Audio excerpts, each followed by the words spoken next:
Hi everyone. मी last लेक्चरमध्ये तुम्हाला auditing आणि सिलेबस डिस्कस केला होता.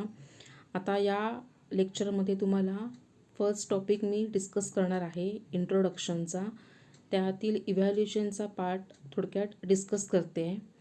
बघा, one of the most important duties of the auditor is to verify assets and liabilities appearing in the balance sheet. त्याची prime duty काय आहे, तर त्याला व्हेरीफाय म्हणजे पडताळणी करावी लागते की तयार केली आहे की नाही बॅलन्स शीट असेट अँड लायबिलिटीजची. त्यानंतर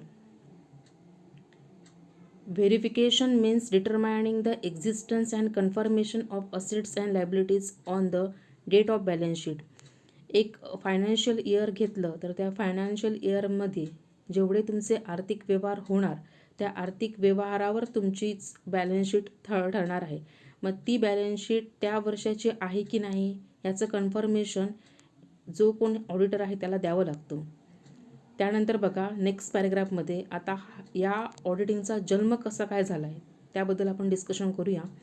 the term audit has been derived from the Latin word audire which means to hear. Audit हा शब्द लॅटिन आहे, ॲडवायरपासून आलेला आहे. त्याचा अर्थ असा होतो हिअर. हिअर म्हणजे ऐकणे.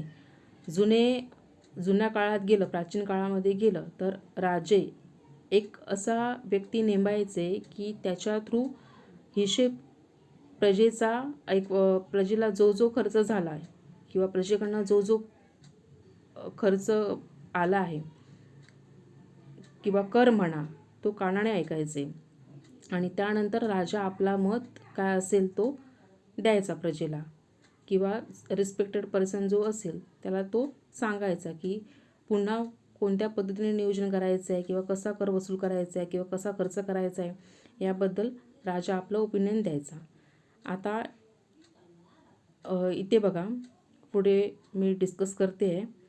The term audit has been derived from the Latin word audire which means to hear. Hear म्हणजे तुम्हाला कळलं असणार काय याचा मिनिंग आहे. तो ॲडवायरचा मिनिंग आहे हिअर. इन एन्शंट टाइम्स म्हणजे प्राचीन काळी, particularly in UK, the landlords or big farmers use to tenant their lands or farms or estate to small farmers to till. Landlords म्हणजे जमीन देणारे, बिग फार्मर्स ते कोणाला जमीन द्यायचे यूज करण्यासाठी. टेनंट म्हणजे जो जागा वापरतो किंवा टेनंट म्हणजे भाड्याने घेणारी व्यक्ती. लँड्स ऑर फार्म्स जमीन किंवा शेतजमीन काय असेल ती. Or estate to small farmers to till small फार्मर्सला बिग फार्मर्स यूज करण्यासाठी द्यायचा. The actual farming use to be done by the small farmers.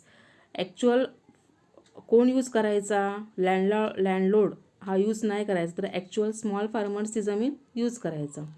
The landlords were not involved in the farming activity. Landlord जो आहे जो जमीन देणार आहे त्याचा यामध्ये काहीही इन्व्हॉल्वमेंट त्याची नसायची म्हणजे शेती करण्यामध्ये त्याची काहीही इन्व्हॉल्वमेंट नसायची. नेक्स्ट पॅरा बघा.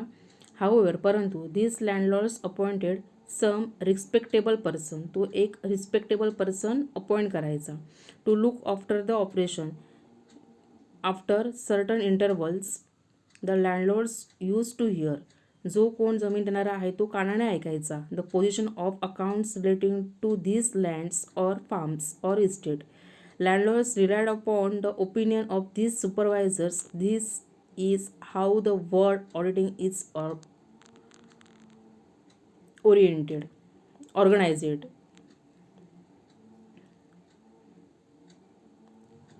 म्हणजेच काय तर ऑर्गनाईज म्हणजे संघटन करणं. ऑडिटिंग लँडलॉर्ड्स प्रत्यक्ष या ॲक्टिव्हिटीमध्ये भाग न घेता एक रिस्पेक्टेबल पर्सन नेमायचा आणि त्याच्याकडून त्या शेतीमध्ये किती उत्पन्न झालं, किती उत्पन्न आलं, किती खर्च झाला खतांवर वगैरे किंवा किती काय तुम्हाला माहिती आहे इथे शेती खंडाने वगैरे दिली जाते. आपल्या जवळचं उदाहरण घ्यायचं झालं तर एक मोठे शेतकरी शेतजमीन वापरत नाहीत किंवा तिथे धान्य पिकवत नाही तर ती जमीन एखाद्या जो छोटे जे आहेत शेतकरी त्यांना ती जमीन दिली जाते. तसंच UKचं इथे एक उदाहरण दिलेलं आहे. त्याच्यानंतर इव्हन नेक्स्ट पॅराग्राफ बघा. इव्हन इन द इंडिया, भारतामध्ये the concept of auditing was non. भारतामध्ये कधी आली बघा. These are references in Vedas, Ramayana and Mahabharata about accounting and auditing. अर्थशास्त्र by Kautilya gives details rules for accounting and auditing of public finances. Kautilya आणि detail accounting आणि ऑडिटिंगचे rules discuss केलेले आहेत. असं प्राचीन काळी डिस्कस केलेलं आहे बघा. Even the India the concept of auditing was कधी सुरुवात झाली तर त्यांचा रेफरन्स वेदासमध्ये आहे, रामायणामध्ये आणि महाभारतामध्ये आहे. कसला रेफरन्स आहे तर अकाउंटिंग अँड ऑडिटिंग, म्हणजे त्या काळी पण ह्याची गरज, हिशेब ठेवण्याची गरज होती. त्यानंतर बघा this next paragraph. Thus auditing existed in some form or the other in ancient times, but the gain importance after the introduction of double entry bookkeeping in 1494. प्राचीन काळानंतर त्यानंतरचा काळ म्हणजे 1494मध्ये डबल एंट्री बुककीपिंग सिस्टीम आली. त्याच्यामध्ये बघा, under the double entry system it becomes possible to record not only cash transaction but also all sort of non cash business transaction. यामध्ये फक्त कसं आहे, फक्त कॅशचेच ट्रान्झॅक्शन होत नव्हते 1494मध्ये, तर डबल एंट्री बुककीपिंग सिस्टीमनंतर काही नॉन कॅश बिझनेस म्हणजे इतर कोणतेही कॅश न दिलेली गोष्टी म्हणा किंवा एखादी असेट विकली असेल किंवा एखादी असेट विकत घेतली असेल, कॅश ट्रान्झॅक्शन नसलेल्या गोष्टी त्यांचा पण रेकॉर्डिंग होऊ लागलं. तुम्हाला एक्झामला काळांतरासाठी येऊ शकतं की डबल एंट्री बुककीपिंग सिस्टीमचं इंट्रो कधी झालं होतं, तर त्याचं आन्सर असं आहे 1494मध्ये. यानंतर आपण नीड बघूया.